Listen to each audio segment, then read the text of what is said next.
আসসালামু আলাইকুম। আশা করি সবাই ভালো আছেন। আজকে আমার এই ভিডিওতে আপনাদেরকে সুন্দর একটি জায়গায় নিয়ে যাব। বাংলাদেশের উপকূলীয় অঞ্চল পটুয়াখালীর ছোটবিঘাই পায়রা নদীর তীরে স্থানীয় কৃষকদের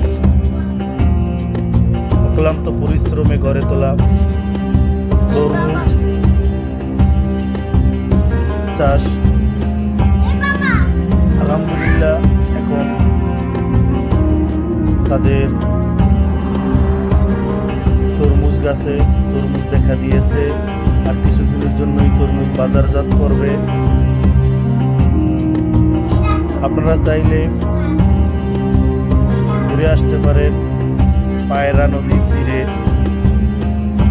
ছোটবিঘাই স্থানীয়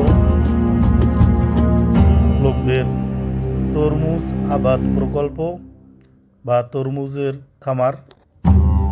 এখান থেকে দেশের বিভিন্ন স্থানে তরমুজ বাজারজাত করা হয় এবং সেই সাথে পাশেই রয়েছে পায়রা নদী এবং পায়রা নদীর তীর ঘেঁষেই একদম পায়রা নদীর কিনারে এই তরমুজ ক্ষেত।